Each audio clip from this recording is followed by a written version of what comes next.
Hi, I'm Greg Schaefer, and welcome to the Virtual CISO Moment. Paul Valente joins us today. He is the CEO and co-founder of VISO Trust.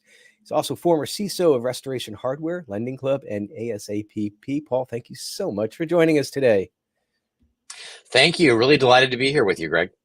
We'd love to start out hearing, well, I'm very interested to hear about VISO Trust and what it is you offer, but I want to hear about your background, how you got started into cyber and IT, and eventually what led you to start that company and what you were trying to solve by starting that company. So start at the beginning. Well, thank you, Greg. I got into technology really as a young age, serendipitously, when I was hired by my parents' family businesses to computerize their businesses. So Mm. this was back in the 80s, and that just kind of became the default for what I was going to do with my life. So I went from there to building websites and networks for companies, and soon I was working in the public sector. So I spent some time working for city government, Mm-hmm. also some time teaching technology and security at the college level, and then since then, switched in the early 2000s to the private sector, and spent the majority of my career, as you mentioned earlier, leading and building security teams. Spent a lot of time in financial services, and spent decades on both sides of third-party cyber risk management. Yeah, so that's really what kind of brought me into to technology. Yeah. So I pinged a little bit on the government thing. I'm a former CISO actually, I was the first CISO for Metropolitan Government of Nashville and Davidson County. This is about, I don't know, 13, 14 years ago. Curious what your thoughts are as far as the commonalities and the differences between working in government and then working outside of government for the private sector. Yeah, yeah. I really enjoyed my time working for the city government of San Rafael. It was an incredible learning experience for me. I got to work on really every type of system, Mm. and really got to help a lot of people. As I did that job, working with different areas of the government, really was rewarding. Working on putting the first computers in patrol cars. Working on police and fire dispatch, supporting the crime computers, administering firewalls for the government, helping some of their early customer-facing services launch.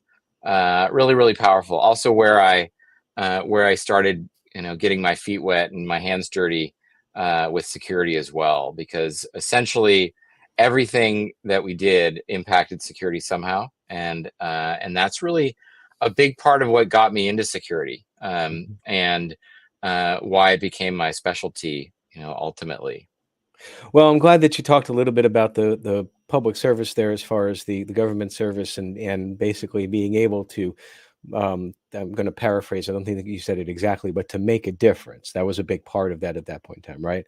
And the reason why I bring this up is there was a LinkedIn recently. I responded to a poll where like 4 things that you look for when you go to the next job, remote work, work-life balance, salary. I don't remember what the fourth was, but making a difference wasn't one of them. And so I'm glad that you touched on that, in that sometimes the public sector, the government entities, they get a little bit of a bad rap for not paying enough, but you can sometimes get a lot more out of it than just what your paycheck is.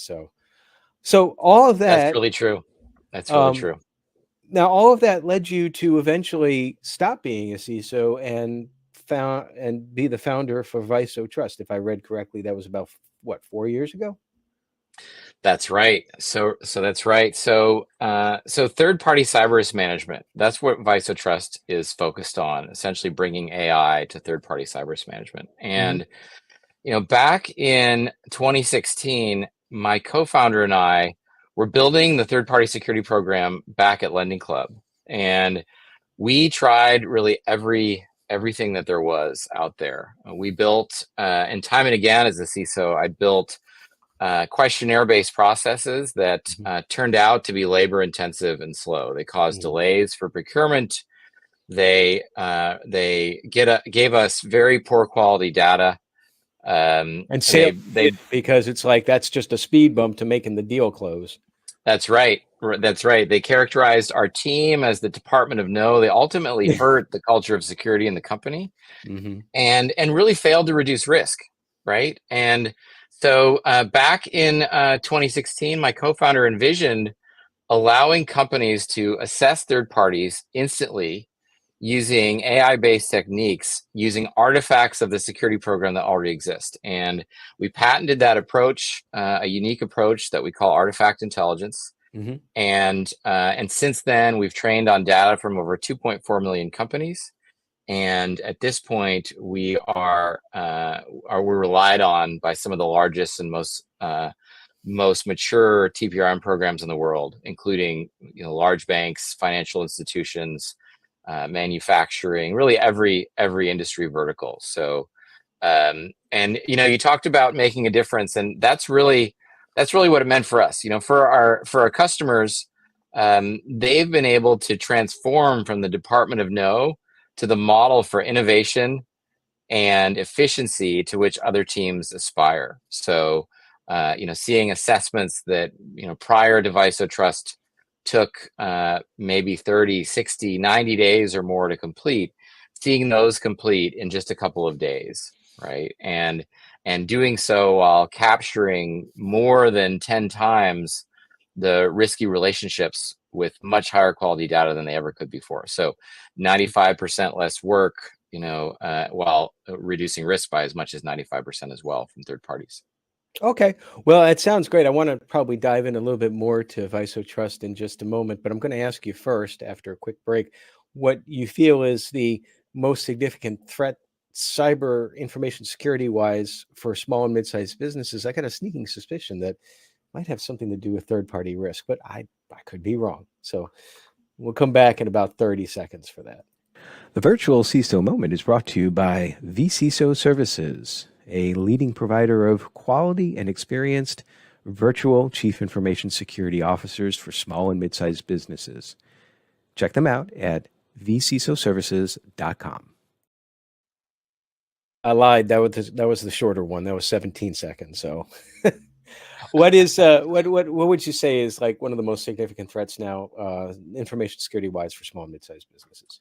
Yeah. So as you're building a security program, there's going to be three kind of top overarching threats that you're going to be saddled with addressing, right? Mm-hmm. Now, of course, third party is at the top of the list. Today, companies are approaching 100% of their technology being owned by third parties. And whenever you share sensitive data or access, that brings risk. But I think it's also important to understand that social engineering at large, things that bring like phishing attacks and anything that can convince your employees or the employees of your third and fourth parties Mm-hmm. in sharing their credentials unknowingly, or allowing access or information that will allow folks to gain access, is a huge issue, right? In many cases, this leads to ransomware and other prominent attacks that we see affecting small businesses every day. And then the third one is application security. So this is going to, broadly impact, companies differently. But if you're perhaps at a startup, at a software company, building insecure code and making sure that your applications that you build are secure is really, really important. So those are really the top three risks, and it's a challenge, when you're early and you have limited resources to absolve those risks. I agree with all three, and I definitely want to ping some more on third-party risk, because that is one that I think is probably the least understood, or maybe it's understood, but only like at a high level. It's like you have a startup or a small business, like, yeah, I understand there's risk there and so on and so forth. No, you really don't. You don't understand the risk as far as the cyber and the information security goes. So I think, and you touched on this, one of the big issues we've had with regards to third-party risk is never having a standardized methodology for folks like me to adequately assess a risk. You touched on questionnaires. Everybody has their own questionnaires. And they ask different things, and they're a pain to do. They're a pain to ingest. And a lot of times, honestly, sometimes organizations will just send out the questionnaire and they don't even care what the answers are so long as you've checked yes. They won't even Right. read it or anything like that, which is horrible. I mean, do you have multi-factor authentication? You check the box yes. The evaluator says they're good, but you realize, well, you didn't really ask if I had it everywhere. Right. Right. So I understand the need for something like this, but let's just say, for example, we're going to play role playing here. I'm CEO of company X, and my virtual CISO says, you know what, your third party risks program isn't all that great, but I've got someone I want you to talk to and explain why that VISO, what VISO can do from a business perspective. You've got like a minute or so of the CEO's time. How do you sell it to them? Yeah. So assess any company accurately in 5 minutes. That's essentially what we give you the ability to do. Now that, you now multiply that across your third parties, and you have a full-blown program that where you have a complete bird's eye view and control of your third party risk. Right now, there's a lot more that the platform does than just that, but But that gets delivering your foot you, in the door. yep, Yeah. yep, delivering you that accurate data to make good business decisions early on in the procurement cycle is so critical. Right, a lot of companies, as you detailed, this can be a very painful, slow process. Right, and in the end, come up with very little actionable data. Right, there's salespeople filling these questionnaires out, saying like, "Hey, boss, what do I need to say to get the deal here?" Right, Mm-hmm. and so that's why assessing companies based on artifacts is so much more valuable. Right, and yeah, go Oh, ahead, well, Greg. I'm glad that you said artifacts, because the next thing I was going to follow up on, this is more the security person in me, is that I always advise folks when they fill out these questionnaires, fill it out to your company's benefit, but it has to be defensible. So I was going to ask you, how do you defend your results? Now you're talking about using artifacts. Explain that a little bit more, please. Yeah. So there's hundreds of different artifacts, types of artifacts on the platform at this point, drawn from a variety of different sources, public and private.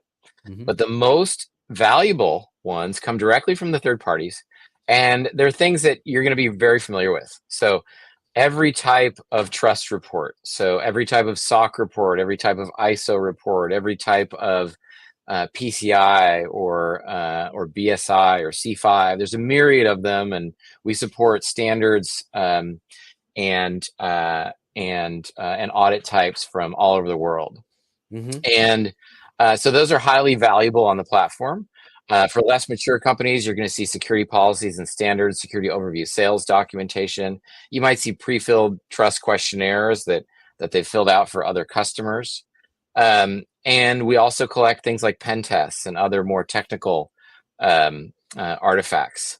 The platform has a concept of third-party audited assurance, or fourth-party audited assurance, if you will. We expect that companies, as they develop and as their security program develops, and they have more sophisticated leadership, let's say they have a CISO, they're probably going to be engaged in various trust building activities in order to not only build their trust profile for their customers, but also so that the leadership and the management, and the CISO, for instance, can gain visibility and comfort around their own security practices. And so our platform leverages those various artifacts in order to derive assurance. So let's say somebody says that they have multi-factor authentication everywhere. Taking Mm-hmm. your example, right? Now, if this is the first time they've documented it in response to a question that you've asked them, how likely is it that this really is widely deployed across their organization, right? Yeah. Those that have built a security program know that if you haven't produced any evidence, you probably haven't developed your program very much. Yeah, that's a good And point. so, while our platform can ingest questionnaire information in addition to all these other types of information, it's going to levy assurance with regard to control coverage based on these types of artifacts and their quality. So that has two benefits. One, obviously, the higher quality data, much more meaningful results.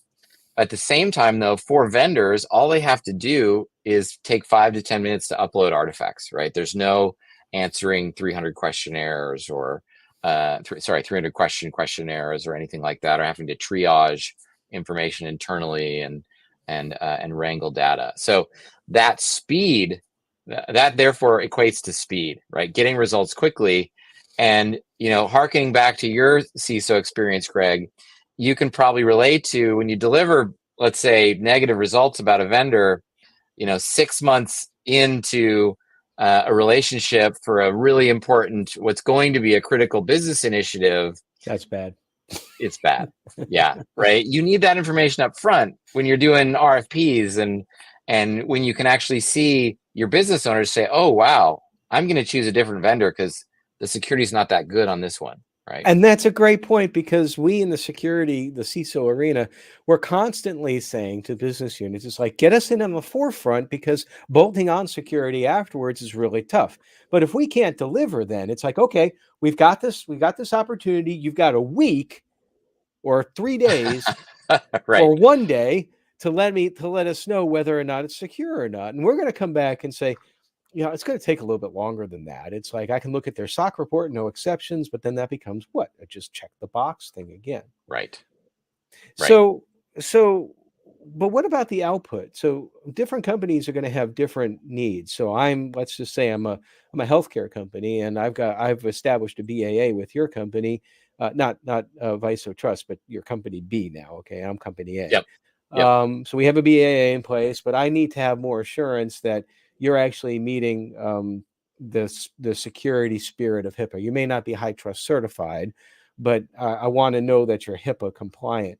Are your outputs in such a way that it can be tailored towards the need of the company doing the due diligence? Absolutely. So I think you make a really, really important point.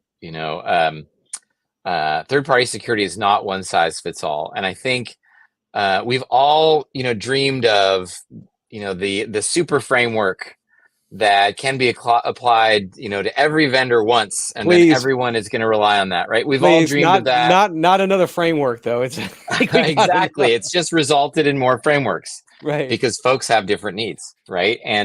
And for platforms that were focused on this approach, we found that they'd never given us more than 10 to 20% coverage of our population. So we're back doing manual assessments on the other 90 or 80%, right? And so the exchange model has never worked. And so while our platform uses AI to have very, very dramatic economies of scale and train models and be able to evaluate very, very quickly any vendor, whether we've seen them before or not, we recognize this difference between different relationships. And so when you create a relationship on the platform, it only takes about 90 seconds to do so. You essentially pick a company from a directory of over 2.5 million. And you, in a very, very short process, you model the unique business relationship that you're going to have with them. It's actually only like a couple of clicks, but in the background, the system models over 8,000 different data points to uniquely determine the access level and the attack surface of this relationship. Mm-hmm. It also essentially collects from you information about the data that might be in scope or could be impacted by this relationship. And that's all used to model inherent risk in a way that's completely unique for every client's relationship with a particular vendor. Because you may have a different risk tolerance, right, than another vendor. You may be in another client. You may be at a different spot in your maturity life cycle, right, where your tolerance is different. There's a variety of different reasons where tolerance may differ. Mm-hmm. And so our assessments are completely bespoke to the particular client vendor relationship. And specifically to HIPAA, and many other privacy frameworks like GDPR, CCPA, UK GDPR, etc. Actually, earlier this year, we released a privacy module that covers these additional privacy aspects. We've always covered data security and also as it relates to privacy, but we've extended the platform to look at BAAs and to look at privacy policies, all with artifact intelligence, and a myriad of other artifacts to discern the privacy posture as well, specifically with regard to various compliance frameworks, such as HIPAA. Of course, AI, artificial intelligence, for those who don't know what AI stands for, like maybe there's one or two of you out there. It's really gained a lot of traction the last. We love acronyms in IT, don't we? So it's really gained a lot of traction in the last year with the advent of generative AI, ChatGPT, the leading chatbot, and all of that. And so it's become more top of mind to folks. In fact, our firm, we script different scenarios each year for our tabletop business continuity exercises. This year was based on generative AI. The reason why it's top of mind for me is that literally about an hour ago, I just finished up a tabletop on generative AI for a client. Now, one of the questions that we ask our clients about their generative AI use is that, do you verify the information? Because obviously verifying that what comes out is important. I'm sure that you have quality control and all that in place to verify the information, but how do you convey to your potential partners and clients that the information is valid? How do you test that? Yeah, that's really important. I think you make a super important point. And we're not at a point in history just yet where we should be completely bypassing humans.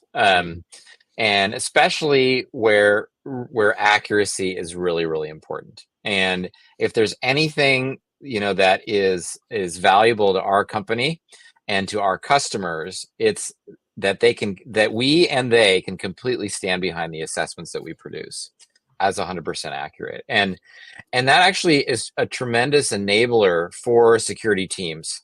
You may recall from, assessing vendors and using questionnaires, the last thing that you want is, to be in the boardroom with the risk committee, kind of raking some technology leader over the coals for working with a risky vendor. And then they're able to refute, the data that you got because they got something more reliable directly from the CTO of that company or the CISO of that company that whoever filled out the questionnaire for you, got wrong, right? Mm-hmm. And so assessments are not only the fastest and most comprehensive, but by far the most accurate in the industry. And we do that, we assure that accuracy in a number of ways. So the first one is that we do take a human in the loop approach to AI. Every assessment that you get from us has eyes on it by a qualified third-party auditor. Our third-party auditors have participated in hundreds, in some cases thousands of third-party assessments. They've all participated in SOC 2 Type 2 audits. They're all ISO 27001 lead implementers or above. They're highly qualified, highly trained. Mm-hmm. Additionally, we continuously measure everything we do, from an AI standpoint. And I think it's important to note that that the view of the auditors is incredibly important for us. They are how we train our models, right? So they annotate data. We are essentially in the business of the automated interpretation of security and control related language, and they are a critical part of training our models. So that's one key way. The next is really through the transparency of the platform. So anybody can go to VISO Trust today and register, sign up for a free account, kick off a certain number of assessments. And you'll be able to see that when you look at what we call the risk analysis, and you see the determinations of control coverage and the assurance associated with those, you can click in, you can see directly all the extracted language that was used to determine the presence of various controls. And you can, in a single click, you can pull up the artifact and you'll see the information highlighted within that artifact directly where that information was drawn. So it's highly transparent, right? It's easy for our customers to answer questions that they may have, and to should they desire to validate anything directly, to do so, right? And that's the whole defensibility point, where it's like, here's the answer, here's how it was derived, and I think that's perfect, and because that's going to be asked sometimes, I'm sure. You bet. Everybody checks that, when they're first working with their platform, for sure. And it's something that makes its way all the way to the CISO. I mean, I think the probably one of the things that I hated most as a CISO is really the haphazard nature of this entire process, and really not being able to provide defensible data to the business, right, with regard to our conclusions. And so it was really key to us to deliver that value and eliminate that problem, which we're really delighted to continually hear that that's what we've done for our customers. That's awesome. That's a great service, and certainly something that I'm going to want to look into a little bit more, because I have felt that pain, as you said. It's like as a CISO, and actually as a virtual CISO, it's just almost the same thing. But everything in security, cyber information security, can be stressful. And certainly creating a business, running a business, growing a business has its own stresses in itself. And as I said before we started recording, talking about the what I feel is an issue in our industry of burnout, some mental health problems, just from caused mainly by stress. And I encourage folks to get away in a healthy manner, do something that helps you deal with the stress. What's one thing that you do to get away from it all? Eat a So, Snickers so bar? there's I'm doing my best to limit that, but I certainly have a sweet tooth. I love grabbing a great dessert every now and then. But there's two things. One, of course, I've been blessed to have a wonderful wife and family. I've got 3 boys. That can be a mixed blessing, but in any case, that's a lot of fun, and that gives me a lot of chance to exercise and a lot of chance to of course do everything I can to enrich their lives, which is wonderful. The next thing is that I like to play music, so I practice the guitar. I have for many years, and that's another thing for me. But yeah, getting outside or playing music, those are things that I really enjoy. I How have about you? actually I've turned back to music a bit. I back in many years ago, I self-taught myself acoustic guitar, did a little bit of keyboard, did a little bit of songwriting. This is when I first moved down to Tennessee, and enjoyed the creative process, but more or less enjoyed understanding how songs were constructed, just basic chord structures, and all of that, not getting into any sort of deep music theory. And then I kind of put it away for a while, but in the last like 2 months, really started to dive back into it again. And part of the reason is that as we get older, we find that sometimes things don't work as well as they used to, and you want to try to keep them working as much as possible. The old saying, you don't use it, you use it Use or it or lose lose it. it, right? Yeah. Yeah. So part of that was, I was thinking just in general, I don't have any problems with my fingers or anything. A little bit of circulatory problem with Raynaud's, I think it's pronounced. But other than that, I mean, my hands are fine, but I want to keep them that way. And so Yeah. I thought, well, maybe the dexterity of like playing will help. And it does. And I'm also finding that I'm taking a more intentional approach to it. Back then, I think I wanted to like learn to do open mic nights and impress girls. And I did I got 50% of that. So so now it's a different intentionality and learning about it, but it does help. I've got an old being early 90s, 93 or so, Fender Stratocaster, whatever Cool. the entry Like was. Squire, like a Squire. Yeah, that's it. Squire. That's Yep. it. Yep. The Squire with the Squire amp and all that. So back in the day, it might have cost $99. I just saw a 93 on eBay for like $700. I'm like, really? Wow. But That's some nice appreciation. but it's fun. I find that the electric is a little bit easier for me to learn bar chords, and Okay. so I can maneuver my fingers a little bit more, as opposed to like pressing down on the acoustic. Well, I went too far into my area there. It's like I won't go any further. But what are your future plans? It could be with VISO Trust, or are you going to put out an album of greatest hits, or what? That's pretty funny. I'm pretty far from putting out an album of greatest hits. I am trying to. There's a couple tunes I'm trying to master. I'll probably be doing those open mics, trying to get that same 50% for as you, as well here. So I do have some goals there. But yeah, of course, very focused on VISO. The company has been growing very quickly. So customers like Instacart, Gusto, Upwork, Cruise Automation, all been very, very successful on the platform, and more every day. And so we're just continually focused on pumping out value. I mean, we released the nth party network and fourth party risk earlier this year. AI trust recently came out as well, to a point that you were making earlier, which is so poignant right now. And also we released the trust side, so helping vendors deal with questionnaires that they may get from and completely automating that process, so filling those automatically. So we're just focused on delivering value and solving this problem for our customers, and there's just a really exciting roadmap ahead. Yeah, I love the focus on service. So, what's the website if they want to find out more information about VISO Trust? www.visotrust.ai. Yeah, That's come easy. register and kick off an assessment.